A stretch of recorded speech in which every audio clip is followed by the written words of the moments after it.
아멘. 이 시간 저는 임원교육의 말씀으로서 과역은 금물이라는 제목으로 하나님의 은혜 그리고 오늘 우리에게 2020년을 이루어갈 임원교육의 내용을 전하고자 합니다. 오늘 함께하는 오늘 여러분은요 모두 선한 소망을 품은 하나님의 사람들입니다. 왜냐하면 여러분은 하나님이 품게 하신 소망을 위하여서 하나님이 택하신 사람들이기 때문입니다. 즉 세상이 나를 묻고 또한 나 스스로가 나를 돌아보며 내가 누구인지를 말할 때 나는 하나님이 택하여서 하나님 나라의 선한 열매를 위해 세우신 사람이라는 사실을 여러분은 자각하셔야 한다라는 사실입니다. 이와 같은 사실은 요한복음 15장 16절의 말씀에 기록되어 있는데요. 우리 같이 한번 요한복음 15장 16절의 말씀을 봉독해 보기 원합니다. 시작. 너희가 나를 택한 것이 아니요 내가 너희를 택하여 세웠나니 이는 너희로 가서 열매를 맺게 하고 또 너희 열매가 항상 있게 하여 내 이름으로 아버지께 무엇을 구하든지 다 받게 하려 함이라. 아멘. 즉 하나님은 우리에게 말씀하시기를 하나님이 여러분을 보내신 곳, 이 교회로부터 시작해서 일터, 가정 또한 여러분이 관계 맺는 모든 곳에서 하나님이 맺게 하시는 열매가 항상 있도록 하기 위하여 부름받은 사람이라는 사실을 하나님은 말씀하여 주신다는 겁니다. 이에 이 시간 여러분을 축복할 때 열매를 맺고 또 항상 결실할 열매도 보이는 하나님의 일꾼된 여러분 되시길 주님의 이름으로 축복을 합니다. 그래서 우리의 삶이 여러분의 그 임원된 그 생활이 그리고 그 임원으로서 각 사람의 가정과 어떤 인생과 교회 가운데서 항상 열매가 넘치는 여러분 되시길 주님의 이름으로 축복해요. 그러나 여러분 이렇게 하나님의 일꾼으로 사는 일은 사실 쉽지가 않아요.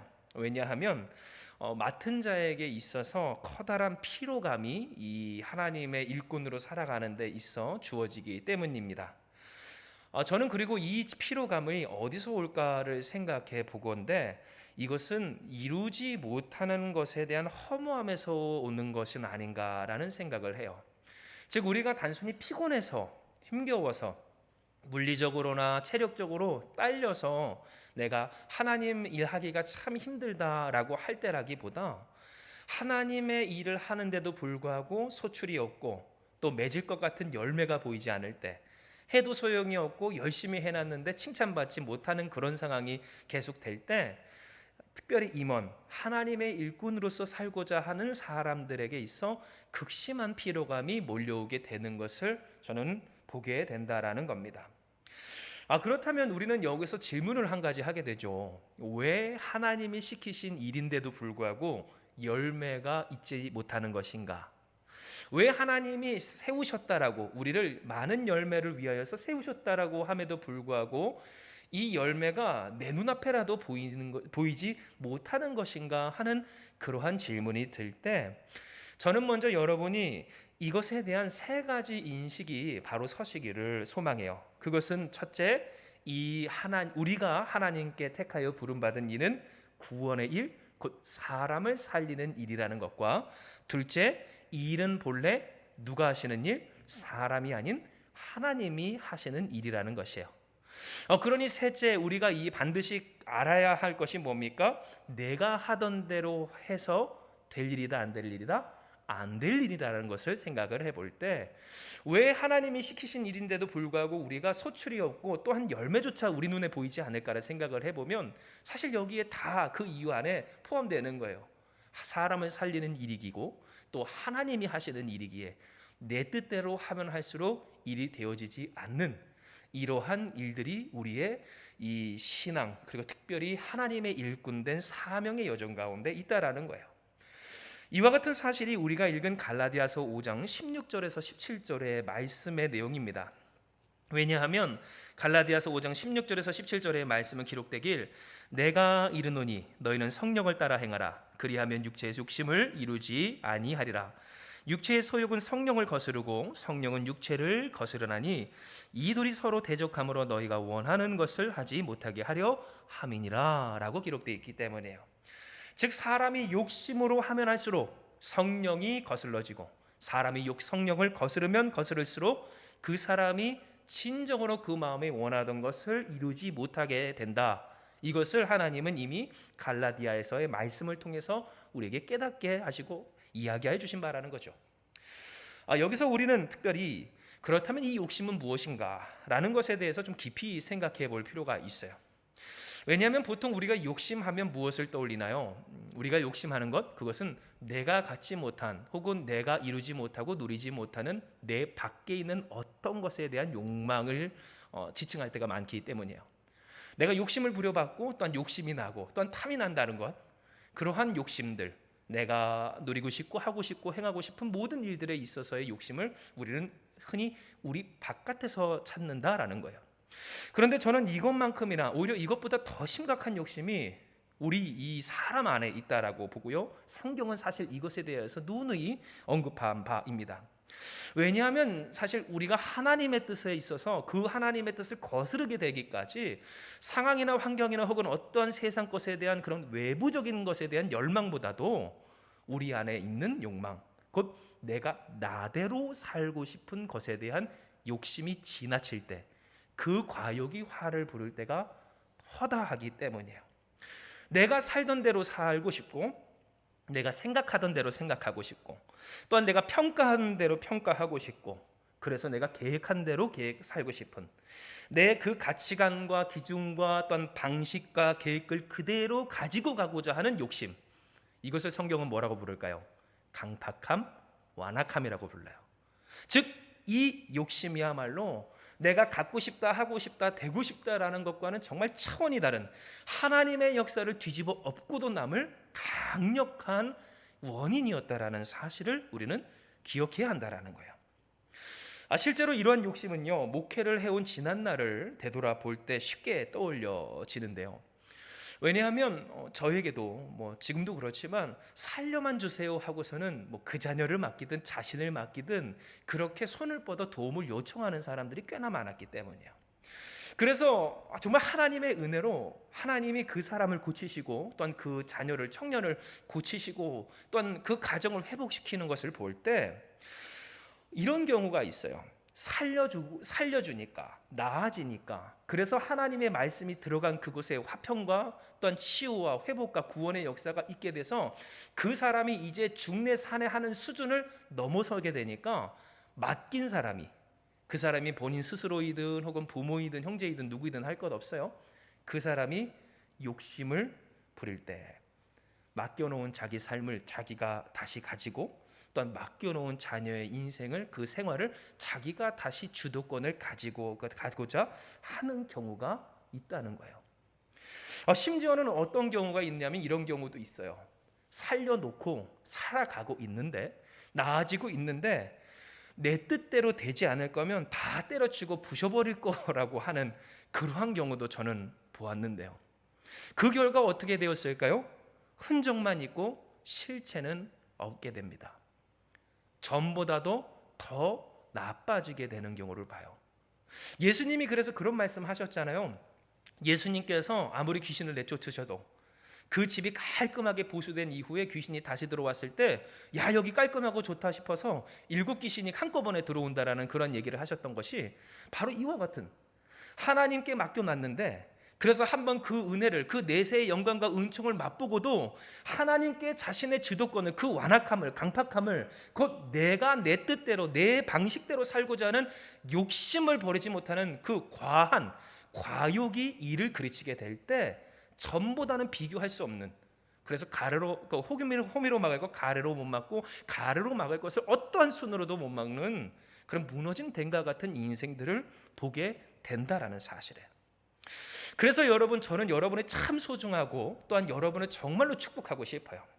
왜냐하면 제가 목회를 하면 할수록 정말 많이 느끼는 게 하나님의 참된 일꾼이 그 주변에 서는 것 얼마나 중요한가라는 사실에 대한 깨달음이기 때문이에요. 왜냐하면 사실 사람이란 것이 하나님께 자신을 드린다 할지라도 어느 순간 5만 가지 하루의 생각을 하게 되는 것처럼 내가 하나님과의 주도권의 싸움을 하게 될 법도 하고요. 또한 그 가운데 그러한 유혹과 미혹이 항상 그 안에 찾아올 때 그 사람을 그렇게 되지 않도록 돕는 사람이 있느냐 없느냐에 따라서 그가 다시 예수님을 붙들 수 있느냐, 또한 그 예수님을 붙든 그 자녀를 혹은 그 사람을 혹은 맡긴 그 일을 내가 온전히 내 과욕으로 내가 좌우하려 하지 아니하고 죽게 끝까지 맡길 수 있느냐가 바로 어쩌면 여기 이 공동체에 달려 있음을 깨달았기 때문이에요. 주변에서 누가 말해주느냐에 따라, 그 사람이 무엇을 말해주느냐에 따라, 그래서 그 불안한 마음, 그런 괴로운 심정, 또한 내가 하나님 앞에 내 주도권을 맡기거나 혹은 내가 그를 하나님께 완전히 태워 번제로 드리는 일에 대한 그 불안함을 어떻게 그 주변 사람들이 함께 해소하게 하느냐에 따라서 그가 끝까지 하나님께 맡기는 가정 혹은 끝까지 자신을 하나님께 드리는 사람이 될 수도 있을 뿐더러 어떤 사람은 같이 부안해동하고 넘어지고 쓰러지는 경우가 있다라는 거죠. 즉 여러분, 하나님이 오늘 여러분을 택하시고 부르신 까다, 그것이 우리에게 무엇인가를 분명하게 말씀해 주실 때 오늘 우리는, 그리고 여러분은 어떤 사람? 하나님 앞에서 하나님의 뜻이 온전히 우리와 어떤 그에게 이루어질 수 있도록 버팀목이 될 수 있고 서로 지지하며 버티며 또한 함께 견디며 승리할 사람으로 하나님이 우리를 택하여 주셨다라는 사실이에요. 그래서 여러분, 우리는 생각해야 하고 특별히 임원된 여러분 반드시 명심하셔야 됩니다.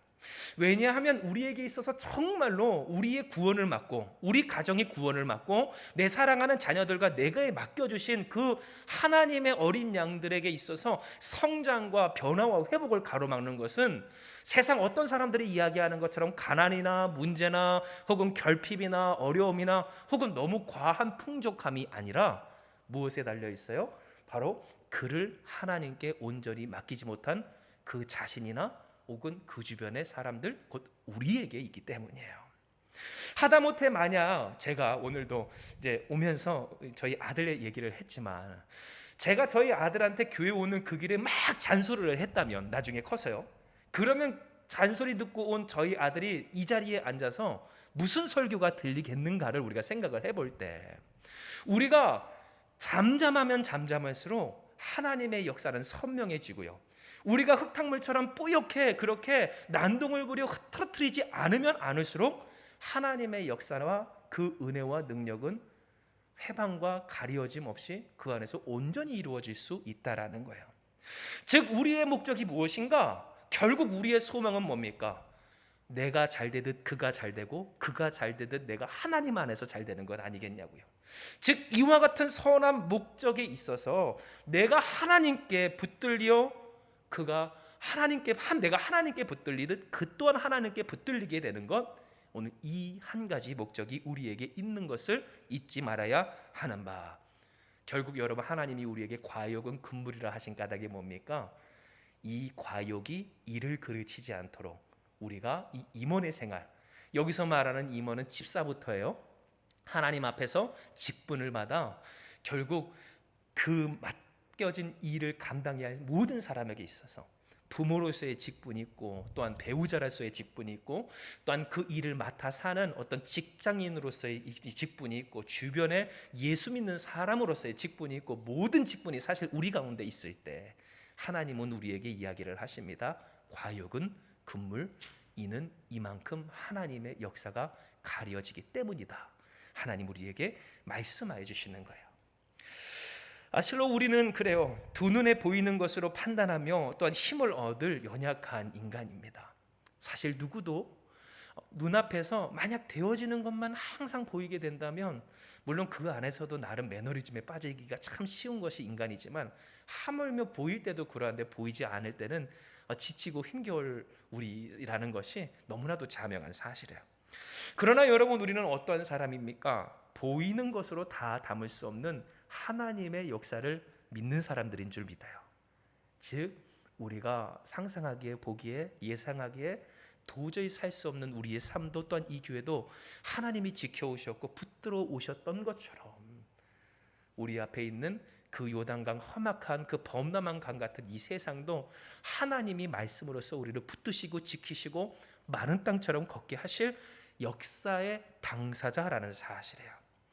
그러므로 살아가는 여러분, 오늘 이 시간을 마칠 때 여러분은 금지할 법이 없는 하나님의 일꾼으로 택함받은 하나님의 존귀한 사람이라는 사실을 잊지 않는 여러분 되시게 주님의 이름으로 축복합니다. 즉 누가 뭐래도 또한 내가 어떻다 할지라도 내 삶은 하나님이 택하여 부르시기를 많은 열매를 맺게 하고 또한 그 열매가 항상 있게 하여서 무엇을 하나님 앞에 예수의 이름으로 구하든지 그것을 주시는 역사의 당사자로 하나님이 우리를 부르셨다라는 사실이에요. 그러면 여러분, 이와 같은 일을 위하여 하나님이 오늘 요구하시는 한 가지가 있다면 2022년 여러분, 과욕은 금물, 곧 과욕 대신 성령을 붙드는 여러분 되시길 주님의 이름으로 축복을 합니다. 즉 내 욕심으로 그를, 혹은 내 욕심으로, 그래서 이 상황을 내 욕심으로 나의 인생을 좌우하지 말고 하나님께 맡기는 오늘 우리 한마음교회가 되길 주님의 이름으로 축복해요. 욕심을 부리면 근심하게 되고요, 과욕이 우리로 슬픔을 맞게 하지만 성령 하나님께 붙들린 사람은 하나님 역사하여 주셔서 기쁨과 희망과 능력과 소망과 역사가 있기를. 여러분, 갈라디아서 5장 22절에서 23절이 바로 이것을 기록합니다. 같이 읽을까요? 오직 성령의 열매는 사랑과 희락과 화평과 오래 참음과 자비와 양선과 충성과 온유와 절제니 이 같은 것을 금지할 법이 없느니라. 아멘.